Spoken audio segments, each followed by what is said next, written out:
ஜோதிடத்தை நாடி வந்த அன்பு நேயர்களுக்கு வணக்கம்ங்க. எத்தனையோ வீடியோ பார்த்தாலும் இந்த ஒரு வீடியோ உண்மையா கஷ்டப்படுறவங்க வாழ்க்கைய மாற்ற போகுதுங்க. அப்படி என்ன இந்த வீடியோல இருக்குன்னு தெரிஞ்சுக்கிறதுக்கு முன்னாடி நம்ம சேனலை முதல் முறையா பாக்குறவங்களா இருந்தா சப்ஸ்கிரைப் பண்ணிக்கோங்க. பெல் பட்டனையும் கொடுத்து ஆல் அப்படிங்கிற ஆப்ஷனை சூஸ் பண்ணி வச்சுக்கோங்க. அப்பதான் நாங்க போடுற ஒவ்வொரு பதிவும் உங்ககிட்ட வந்து சேருமுங்க. எப்பவுமே ஒரு நல்ல விஷயத்தை தொடங்குவதற்கு முன்னாடி எம்பெருமான் முருகனை மனதார வேண்டிக்கோங்க. நீங்களும் நான் சொல்ற மந்திரத்தை சொல்லிக்கிட்டு கமெண்ட் பாக்ஸ்ல ஒரு கமெண்ட் பண்ணிடுங்க. ஓம் முருகா சரணம், ஓம் முருகா சரணம், ஓம் முருகா சரணம். வணக்கமுங்க. 2026 பொங்கலுக்கு பிறகு உங்களை விட்டு நீங்கும் உறவு 100% துல்லியமான கணிப்பு மேச ராசிக்கு அப்படின்னு இந்த தலைப்பை பார்த்த உடனே மேச ராசிக்காரங்களோட மனசுல ஒரு சின்ன பயமும் ஒரு பெரிய ஆவலும் ஒரே நேரத்துல கிளம்புங்க. யார் அது, என்ன உறவு, நம்ம வாழ்க்கையில இவ்வளவு நாள் இருந்தவன் தானா அல்லது சமீபமா நெருக்கமானவனா அப்படின்னு பல கேள்விகள் ஒரே நேரத்துல ஓட ஆரம்பிக்குங்க.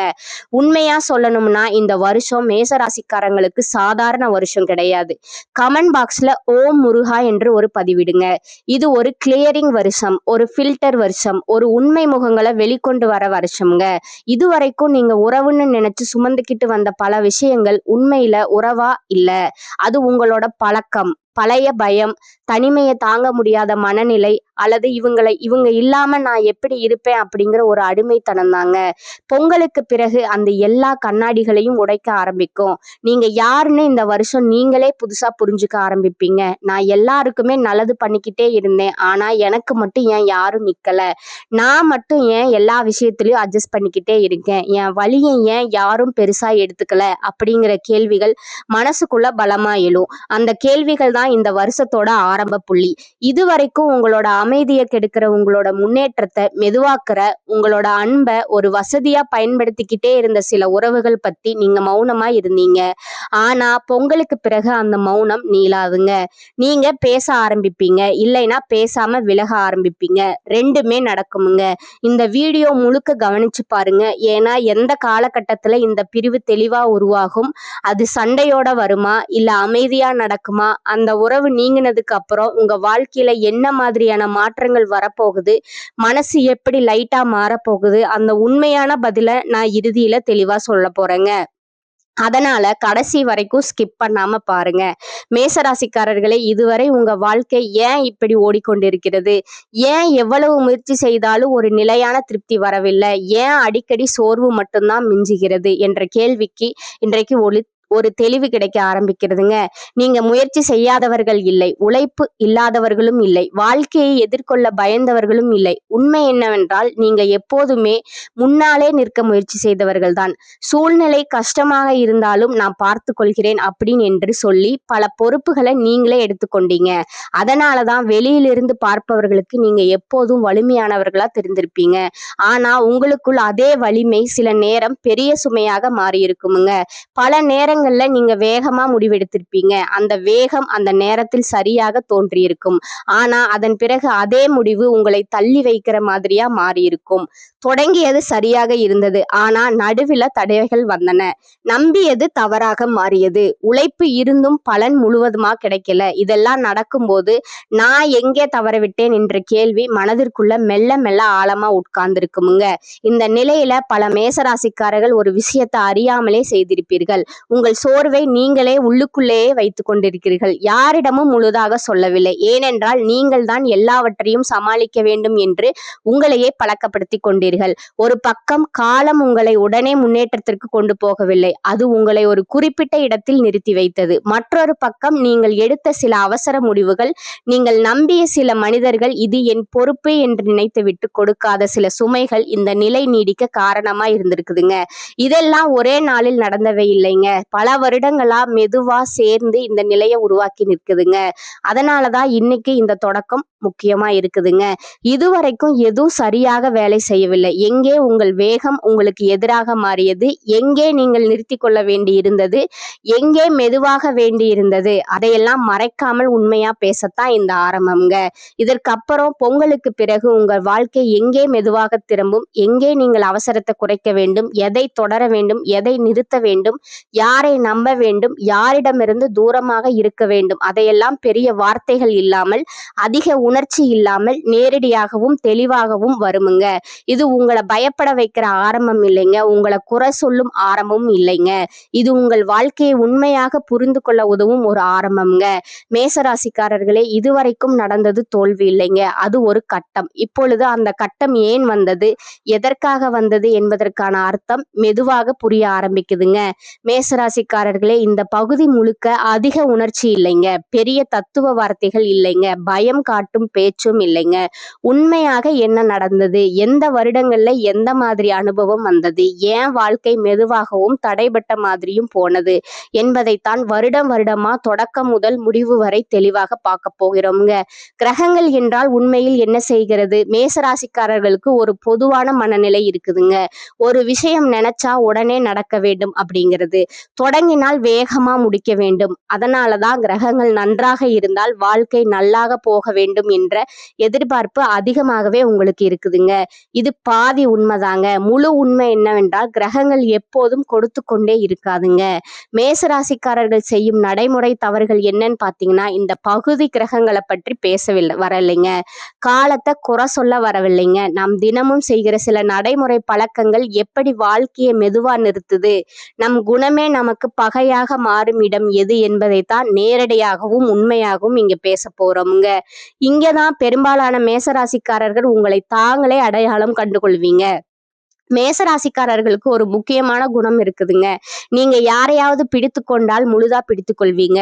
உறவுகள்ல, வேலையில, குடும்பத்துல என்ன எங்கிருந்தாலும் நான் இருந்தா போதும், என்னை நீக்கினால் என்ன ஆகும் என்று நினைத்து கொள்வீங்க. இதுல இருந்துதான் முதல் தவறு ஆரம்பிக்குதுங்க. எல்லோரையும் சந்தோஷப்படுத்த நினைக்கிற பழக்கம் உங்ககிட்ட இருக்குதுங்க. நீங்க வெளிப்படையாக எல்லோரையும் சந்தோஷப்படுத்த வேண்டும் என்று சொல்ல மாட்டீங்க, ஆனா உங்கள் செயல்கள் அதைத்தான் காட்டுமுங்க. யாராவது ஏமாற்றமாக போய்விடக்கூடாது என்று உங்கள் விருப்பத்தை பின்னாடி தள்ளுவீங்க. யாராவது கோவப்படக்கூடாது என்று உங்கள் உண்மையான கருத்தை விலக்கிக் கொள்வீங்க. இதனால எல்லாரும் ஓரளவு சந்தோஷப்படுவாங்க, ஆனா நீங்க மட்டும் முழுதா சோர்ந்து போயிருவீங்க. இந்த சோர்வு மெதுவா சேர்ந்து ஒரு நாள் எனக்கு என்ன வேண்டும் என்ற கேள்விக்கு பதில் வராமல் தடுக்குமுங்க. எல்லா பொறுப்பையும் சுமக்கிற மனநிலை மேசராசிக்காரர்களே, இந்த இடத்தில் நீங்க ரொம்ப யோசிச்சு கொண்டிருக்கின்றீங்க. வீட்டு பொறுப்பு, பணப்பொறுப்பு, மற்றவர்களோட பிரச்சனை, மற்றவர்களோட தோல்வி என எல்லாவற்றையும் உங்கள் தலையில எடுத்துக்கொள்வீங்க. நான் இல்லை என்றால் யார், நான் பார்க்கவில்லை என்றால் இது சிதறும் என்று நீங்க நினைப்பீங்க. ஆனா உண்மை என்னவென்றால் எல்லா பொறுப்பும் உங்களுடையது அல்லங்க. மற்றவர்கள் தங்களுக்கான பொறுப்பை தள்ளி வைக்கும் போது நீங்கள் அதை எடுத்துக்கொள்கிறீர்கள். இதுதான் உங்கள் சக்தியை மெதுவாக காலி செய்கிறது. நான் சரி, மற்றவர்கள் தப்பு என்று உள்ளார்ந்த மனநிலை. இதை நீங்கள் வெளிப்படையாக சொல்ல மாட்டீர்கள், ஆனால் உள்ளுக்குள் இந்த எண்ணம் பல நேரம் இருக்கும். நான் நேர்மையாக இருக்கிறேன், நான் தான் உண்மையாக நடக்கிறேன், மற்றவர்கள் தான் புரிந்து கொள்ள மாட்டார்கள். இந்த எண்ணம் உங்களுக்கு தைரியம் கொடுப்பது போல் தோன்றும், ஆனால் அது உங்களை ஒரே இடத்திலே நிறுத்திவிடுங்க. ஏனென்றால் இந்த மனநிலையில் நம் தவறுகளை நாம் பார்க்க மாட்டோம். உண்மையான மாற்றம் நான் எங்கே தவறுகிறேன் என்ற கேள்வியில் இருந்துதான் ஆரம்பிக்குதுங்க. அந்த தவற்றை தவிர்க்கும் போது வாழ்க்கை அதே சூழலில் திரும்ப திரும்ப ஓடுங்க. மேசராசிக்காரர்கள் பொறுமை இல்லாதவர்கள் என்று சொல்வார்கள், ஆனால் நீங்கள் தவறான இடத்தில் ரொம்ப பொறுமையாக இருப்பீர்கள். மதிப்பு இல்லாத, வேலை வளர்ச்சி இல்லாத சூழ்நிலை, உங்களை மதிக்காத உறவு ஆகியவற்றில் சரி கொஞ்சம் பொறுத்து கொள்ளலாம் என்று நிற்கிறீர்கள். அந்த இடத்திலே பொறுமை உங்களை உயர்த்தாது, அது உங்கள் நேரத்தையும் தன்னம்பிக்கையையும் உறிஞ்சுங்க. சரியான இடத்துல மௌனம், இதற்கு எதிராக ஒரு பெரிய தவறும் நடக்குதுங்க. பேச வேண்டிய இடத்துல நீங்க பேச மாட்டீங்க, எதிர்க்க வேண்டிய இடத்துல அமைதியா இருப்பீங்க. சண்டை வேண்டாம், பிரச்சனை பெருசாகும் என்று நினைத்து உங்கள் எல்லையை காட்டாமல் விட்டுவிடுவீங்க. ஆனா இந்த மௌனம் இவரை இப்படியே நடத்தலாம் என்ற செய்தியை அனுப்புதுங்க. அதுதான் உங்களை மெதுவாகவும் கீழே இழுக்குதுங்க. எல்லாவற்றையும் கட்டுப்படுத்த நினைக்கிற ஆசை மேசராசிக்காரர்களுக்கு எல்லாம் உங்கள் கண் முன்னால் நடக்க வேண்டும் என்ற இயல்பு இருக்குதுங்க. யார் என்ன செய்ய வேண்டும், எப்போது செய்ய வேண்டும், எப்படி நடக்க வேண்டும் என்ற கட்டுப்பாட்டு ஆசை வலிமை போல தோன்றுங்க. ஆனா அது பயத்திலிருந்து வருதுங்க. நான் கட்டுப்படுத்தவில்லை என்றால் ஏதோ கெட்டு போய்விடும் என்ற பயம்தாங்க அது. வாழ்க்கை என்பது கட்டுப்படுத்த முடியாததுங்க. அதை முயற்சி செய்ய செய்ய மன அழுத்தம் தான் அதிகரிக்குமுங்க. பயத்திலிருந்து முடிவெடுக்கும் பழக்கம் பல மேசராசிக்காரர்கள் பெரிய முடிவுகளை பயத்திலிருந்து எடுக்கிறீர்கள். இந்த வேலையை விட்டால் என்ன ஆகும்? இந்த உறவை விட்டால் தனிமை வருமா? இப்போது மாற்றம் செய்தால் தோல்வி வருமா? இந்த பயம் உங்களை ஒரே இடத்தில் பூட்டி வைத்திருக்கிறதுங்க. நல்லவனாக இருப்பது எப்போதும் சரியான வாழ்க்கையை தராதுங்க. நல்ல குணம் ஒரு விஷயம், வாழ்க்கையை நடத்த தெரிவது மற்றொரு விஷயம். இவை இரண்டையுமே சமநிலையில் வைத்தால்தான் உங்கள் வாழ்க்கை நிம்மதியாக நகருங்க. நீங்கள் பலவீனமானவர்கள் இல்லை, சோம்பேறிகளும் இல்லை. சில தவறான பழக்கங்களும் தேவையற்ற சுமைகளும் தான் உங்கள் வாழ்க்கையை நிறுத்தி வைத்திருக்குதுங்க. இதை கவனித்து மாற்ற ஆரம்பித்தாலே கிரக மாற்றம் வருவதற்கு முன்னரே உங்கள் வாழ்க்கை திரும்ப ஆரம்பிக்குமுங்க. மேசராசிக்காரர்களின் மன ரீதியான தவறுகள் இந்த பகுதி வெளியில் நடப்பவை பற்றியது அல்லங்க, உங்களுக்குள் நடப்பவை பற்றியதுங்க. நீங்கள் அனுபவித்த சில காயங்கள் காலப்போக்கில் குணமாகாமல் உங்கள் குணமாகவே மாற ஆரம்பித்திருக்குதுங்க. சிறு வயதில் அல்லது வாழ்க்கையின் ஒரு கட்டத்தில் அனுபவித்த நிராகரிப்பு, அவமானம், தோல்வி, நம்பிக்கை உடைப்பு போன்றவை இப்போது உங்கள் அடையாளமாக மாறிவிட்டனுங்க. நான் இப்படித்தான், எனக்கு யாரும் நிலைத்து இருக்க மாட்டார்கள், எனக்கு நல்லது நீடிக்காது போன்ற வார்த்தைகளை யாரிடமும் சொல்லாவிட்டாலும் உங்கள் மனது நம்ப ஆரம்பித்து விட்டதுங்க. காயத்தை குணம் என்று நினைத்தால் அதை மாற்ற முயல மாட்டோமுங்க. வலியை உங்கள் அடையாளமாகவே மாற்றிக்கொள்வது, எதிர்பார்ப்பை குறைத்து கொள்வது போன்றவை உங்களை பாதுகாப்பது போல் தோன்றினாலும் அதன் விளைவாக சந்தோஷம் வந்தாலும் அது உங்களுக்கு பொருந்தாத மாதிரி தோணுங்க. இது அக்செப்டன்ஸ், ஏற்றுக்கொள்ளுதல் இல்லைங்க. இது நம்பிக்கையை முழுதாக மூடும் நிலைங்க. அதிகமா யோசிப்பது மற்றொரு பிரச்சனை. மேசராசிக்காரர்கள் வேகமாக செயல்படுவார்கள் என்று எல்லாரும் நினைப்பார்கள். ஆனால் மனதுக்குள்ள நீங்க ரொம்ப யோசிப்பீங்க. சில உறவுகள் உங்களை நேரடியாக காயப்படுத்தாது, ஆனா உங்களை குழப்பம் அவர்கள் உங்களை முன்னாடி போக விட மாட்டார்கள், பின்னாடியும் இழுக்க மாட்டார்கள், அதே இடத்தில் நிறுத்தி விடுவார்கள். எல்லா உறவுகளும் நிரந்தரம் இல்லைங்க. சில உறவுகள் வெறும் பாடம் மட்டுமே. பொங்கலுக்கு பிறகு முன்னால் உங்கள் மனதிற்குள் ஒரு பெரிய மாற்றம் நடக்க போகுதுங்க. யாரையும் காப்பாற்ற வேண்டும், யாரோ மாறுவார்கள் என்ற நம்பிக்கை குறையுமுங்க. இது கசப்பு இல்லை, இது தெளிவு. உங்கள் எல்லையை அமைதியாக வைப்பீர்கள். யாராவது அதை தாண்டினால் கோபம் வராதுங்க, விலகல் வருமுங்க. பொங்கலுக்கு பிறகு முன்னால் சிலரை நீங்கள் இழக்கலாமுங்க. அது உங்களை பயமுறுத்தலாமுங்க. ஆனால் அந்த இழப்பு புதிய அமைதிக்கும் மனிதர்களுக்கும் இடம் உருவாக்குமுங்க. பொங்கலுக்கு பிறகு முடிவில் நீங்கள் எந்த நிலையில் இருப்பீர்கள்? இது வெற்றி கதையோ தோல்வி கதையோ அல்லங்க, இது முதிர்ச்சியின் கதைங்க. பொங்கலுக்கு பிறகு முடிவில் பெரிய பதவி அல்லது அதிக பணம் வரும் என்று வாக்குறுதி தர முடியாதுங்க. ஆனா உங்கள் மனது இப்போது இருப்பது போல் இருக்காது. தேவையற்ற ஓட்டம் குறைந்து உங்கள் வேகத்தை நீங்களே தேர்ந்தெடுப்பீர்கள். ஒரு பிரச்சனை வந்தால் எனக்கு ஏன் இப்படி என்று கேட்காமல் இதையும் பார்த்துக்கலாம் அப்படின்ற முதிர்ச்சி வருமுங்க. உறவுகளில் தெளிவு வரும். குறைவான ஆனால் அமைதியான உறவுகள் அமையும்.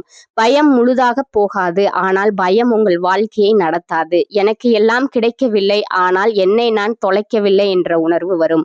வாழ்க்கை உங்களை தள்ளி போடவில்லை, இந்த அமைதியான இடத்துக்குத்தான் கொண்டு வந்திருக்கிறது. இனி மெதுவாக போங்கள், தெளிவாக இருங்கள், உங்களை விட்டு கொடுக்காதீர்கள். மேசம் எதிர்பார்த்த நல்ல செய்தி கிடைக்கிற காலம் இந்த காலம்ங்க. ராசி அதிபதி செவ்வாய் இந்த காலகட்டத்தை இறுதியில உச்சம் பெற்று ராசியை தனது 4ஆம் பார்வையால பார்க்கிறாருங்க. இதனால் குடும்பத்தில் நிம்மதி கூடுமுங்க. சாதிக்கும் எண்ணம் மேலோங்குமுங்க. நீண்ட நாளாக தீர்க்க முடியாத பல பிரச்சனைகளுக்கு நல்ல தீர்வு கிடைக்கும். தொழிலில் நல்ல லாபம் உண்டாகும். தலைமை பதவி தேடி வரும். வேலை இல்லாதவர்களுக்கு தகுதிக்கும் திறமைக்கும் தகுந்த வேலை கிடைக்கும். விவேகமாக சிந்தித்து தொழிலை வளப்படுத்துவீர்கள். எதையும் எதிர்கொண்டு லாபகரமான நிலையை அடைய போகிறீர்கள். தேக ஆரோக்கியத்தில் தெளிவும் சுகமும் ஏற்படுமுங்க. உயர்கல்வியால் மேன்மை உண்டாகுமுங்க. சிக்கனத்துடன் செயல்பட்டால் விரயங்களை தவிர்க்க முடியுமுங்க. எடுத்த முடிவில் பின்வாங்காத அதே வேளையில் கருத்தும் கண்ணுமாக இருக்கும் மேசராசி அன்பர்களே, இந்த மாதம் மற்றவர்களுடன் இருந்த பகை மாறுமுங்க. முடங்கி கிடந்த காரியங்கள் அனைத்தும் வேகம் பிடிக்குமுங்க. நெருக்கடியான நேரத்தில் உறவினர்கள் நண்பர்கள் உங்களுக்கு கை கொடுப்பார்கள். இருப்பார்கள். மனதில் இருந்து வந்த சஞ்சல மனநிலையில் மாற்றம் இருக்கும். தர்ம சிந்தனை உண்டாகும். பண நெருக்கடி குறையும். எதிர்பார்த்த உதவிகள் கிடைக்குமுங்க. தொழில் வியாபாரம் சீராக நடக்கும். பழைய பாக்கிகள் வசூல் செய்வதில் வேகம் இருக்கும். புதிய ஆர்டர்கள் கிடைப்பதில் ஏற்பட்ட சிக்கல்கள் தீரும். உத்தியோகத்தில் இருப்பவர்களுக்கு எதிர்பார்த்த பதவி உயர்வு கிடைக்கலாம். சக ஊழியர்களின் ஒத்துழைப்பால் பணிகளை சிறப்பாக செய்து முடிப்பீர்கள். குடும்பத்தில் இருந்த பிரச்சனைகள் தீரும். கணவன் மனைவிக்கிடையே இருந்த குழப்பங்கள் நீங்கும். பிள்ளைகள் கல்வியில் அக்கறை காண்பீர்கள். நண்பர்கள் உறவினர்கள் உங்களுக்கு ஆதரவாக இருப்பார்கள். பெண்களுக்கு பண தேவை பூர்த்தியாகும். நெருக்கடியான நேரத்தில் எதிர்பார்த்த உதவி கிடைப்பதில் தாமதம் ஏற்படும். கலைத்துறையினருக்கு மனதில் திடீர் குழப்பம் ஏற்பட்டு நீங்கும். வாகனங்களில் செல்லும் போதும் வெளியூர்களுக்கு செல்லும் போதும் கூடுதல் கவனம் தேவைங்க. சூரியன் சஞ்சாரத்தால் முன்கோபம் ஏற்பட்டு அதனால் வீண் தகராறு ஏற்படலாம்ங்க. நிதானமாக செயல்படுவது நல்லதுங்க. அரசியல் துறையினருக்கு வளர்ச்சி பெற மிகவும் கவனமாக இருப்பது நல்லதுங்க. செலவை குறைப்பதன் மூலம் பண தட்டுப்பாடு குறையலாமுங்க. பேச்சில் கடுமையை காட்டாமல் இருப்பது நன்மையை தருமுங்க. மேலிடத்தின் மூலம் மனமகிழும் படியான சூழ்நிலை உருவாகுங்க. நண்பர்கள் உறவினர்களுடன் கவனமாக பேசி பழகுவது நல்லதுங்க. மாணவர்களுக்கு பாடங்களை படிப்பதில் ஆர்வம் காட்டுவீங்க. சக மாணவர்களோட ஒத்துழைப்பு மன திருப்தியை தருமுங்க.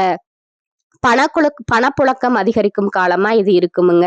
செலவுகளும் அவசியமான செலவுகளாகவே இருக்குமுங்க. பிள்ளைகளால மகிழ்ச்சி ஏற்படுமுங்க. கணவன் மனைவிக்கிடையே கருத்து ஒற்றுமை வலுப்படுமுங்க. சகோதரர்கள் கேட்கும் உதவியை மகிழ்ச்சியுடன் செய்து தருவீங்க. அரசாங்க காரியங்கள் இழுபறியானாலும் முடிந்து விடுமுங்க. தந்தையிடம் எதிர்பார்த்த பண உதவி கிடைக்குமுங்க. உங்கள் முயற்சிகளுக்கு நண்பர்கள் ஆதரவாக இருப்பாங்கங்க. பிள்ளைகளால பெருமை உண்டுங்க. அலுவலகத்தில் இருந்த பணி சுமை அதிகரித்தாலும் அதற்கேற்ற சலுகைகளும் கிடைக்குமுங்க. நிர்வாகத்தினர் உங்கள் ஆலோசனைக்கு முக்கியத்துவம் தருவாங்கங்க. அட்வர்டைஸ்மெண்ட் துறையில் இருப்பவர்களுக்கு வியாபாரத்தில் எதிர்பார்த்ததை விடவும் லாபம் கூடுதலாக கிடைக்குமுங்க. பணியாளர்கள் நல்ல முறையில் பணி செய்வார்கள். மறைமுக போட்டிகளை சமாளிக்கும் திறன் அதிகரிக்குமுங்க. குடும்பத்தை நிர்வகிக்கும் பெண்களுக்கு சற்று பொறுப்புகள் கூடுவதால் மனதில் சோர்வும் அமைதி குறைவும் உண்டாகுமுங்க. ஆனால் கணவரின் அன்பு சோர்வை விரட்டி உற்சாகப்படுத்துமுங்க. உங்களுடைய நட்சத்திர பலன்களை பார்க்கலாமுங்க. முதலாவது அஸ்வினி. இந்த மாதம் தங்களது முழு திறமைகளை காட்டினால் மட்டுமே நீங்கள் எடுத்த காரியங்கள் முடியும். வெளியூர் பயணங்கள் வந்து சேரும். ஒரே நேரத்தில் பலவிதமான வாய்ப்புகள் வந்து சேரும் போது தகுந்த ஆலோசனைகளை மேற்கொண்டு முடிவுகளை எடுப்பது உங்களுக்கு நல்லதுங்க. இரண்டாவதா பாத்தீங்கன்னா பரணி. இந்த மாதம் எதிர்பார்த்த காரியங்கள் திருப்திகரமாக நடக்கும். நெருக்கடியாக இருந்த பிரச்சனைகள் நீங்கும்.